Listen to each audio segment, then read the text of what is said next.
बिहार के बाहुबली सांसद और कथित रूप से डॉन कहे जाने वाले शहाबुद्दीन का बेटा ओसामा साहब इन दिनों चर्चा में है। ओसामा को राजस्थान में गिरफ्तार किया गया। उसके बाद जमानत तो मिल गई, लेकिन तुरंत बिहार पुलिस ने उन्हें धर दबोचा। हाल के दिनों में ओसामा काफी चर्चा में रहा।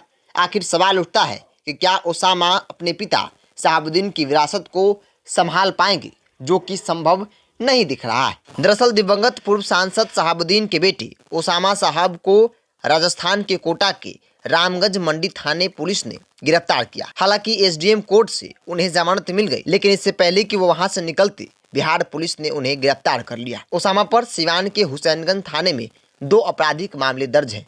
वहीं मोतिहारी में भी उन पर आर्म्स एक्ट और मारपीट का एक मामला दर्ज है। चर्चा है कि क्या शहाबुद्दीन की राजनीतिक विरासत इस अवस्था में ओसामा संभाल पाएंगे?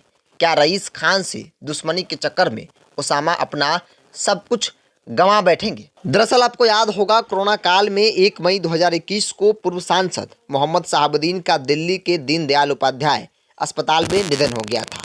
परिजन और समर्थक उनके जनाजा को सिवान लाकर दफनाना चाहते थे, लेकिन कोरोना गाइडलाइंस के हवाला देते हुए सरकार ने इसकी इजाज़त नहीं दी थी, जिससे दिल्ली में ही शहाबुद्दीन का अंतिम संस्कार हुआ। उसके बाद सिवान के प्रतापपुर स्थित शहाबुद्दीन के गांव में जिस तरह से देश भर से समर्थकों का जुटान हुआ, इससे इतना तो तय हो गया था, लोग सिर्फ शहाबुद्दीन के भय या फायदा की वजह से उनसे नहीं जुड़े थे, बल्कि देश भर में बड़ी संख्या में लोग उन्हें चाहते थे, जो उनसे दिल से जुड़े हुए थे। ये तमाम लोग ओसामा साहब में अपने साहब की छवि को देखना चाहते थे। ओसामा साहब पर शहाबुद्दीन की राजनीतिक विरासत को संभालने का दबाव पड़ने लगा।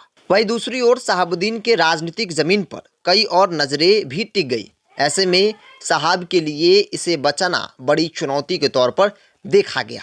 और इसी बीच रईस खान का मामला हुआ। वही रईस खान, जिस रईस खान और शहाबुद्दीन परिवार के बीच वर्षों से 36 का आंकड़ा रहा है, मानो एक दूसरे के जानी दुश्मन हो। दरअसल खान ब्रदर्स के छोटे खान के नाम से चर्चित रईस खान साल 2022 में निर्दलीय प्रत्याशी के तौर पर एमएलसी का चुनाव लड़ा। 4 अप्रैल की रात मतदान के बाद वे शहर में अपने चुनाव कार्यालय से गांव गयासपुर लौट रहे थे। तभी उनकी गाड़ी पर AK-47 से कई राउंड फायरिंग हुए। इस मामले में रईस खान बच गए, लेकिन उन्होंने इस हमले का आरोपियों में ओसामा का भी नाम दिया। हालांकि बाद में पुलिस के सुपरविजन में ओसामा का नाम इस मामले से निकाल दिया गया। ओसामा साहब पर ताज़ा मामला हुसैनगंज थाने में दर्ज है, जहां पर जमीन के लिए जान मारने की धमकी और गोली चलाने के आरोप हैं। 6 अक्टूबर को थाने में कांड संख्या 239/23 में वो आरोपित हैं।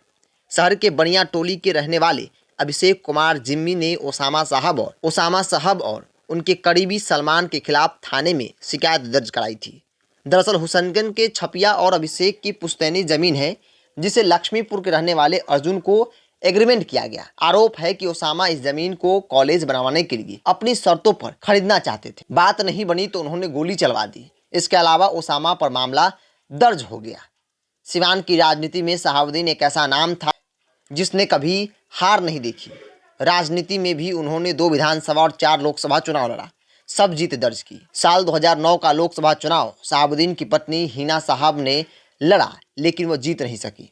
इसके बाद 14 में लोकसभा, फिर 19 में चुनाव में भी उन्हें हार का सामना करना पड़ा। शहाबुद्दीन के निधन के बाद हिना साहब की राजद से दूरियां बढ़ती गई। आज की तारीख में ओसामा, जो शहाबुद्दीन के लड़के हैं, उनसे हजारों लोग, लाखों लोगों ने यह उम्मीद जताई थी कि वो अपने पिता की राजनीतिक विरासत को संभालेंगे।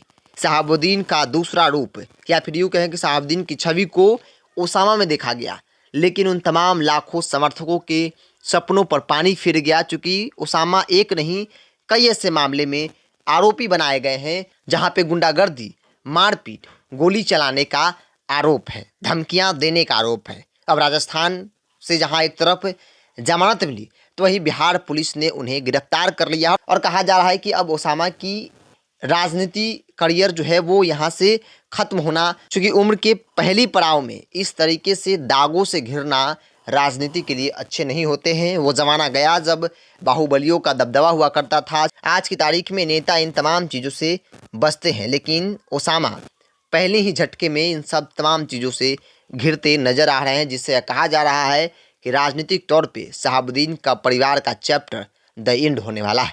बहरहाल आपकी क्या राय है इस विषय को लेकर, आप अपनी राय को कमेंट्स बॉक्स में रखिए। अगर आप मेरे चैनल को यूट्यूब पर देख रहे हैं तो सब्सक्राइब कर लीजिए, फेसबुक पर देख रहे हैं तो पेज को लाइक और फॉलो कर लीजिए।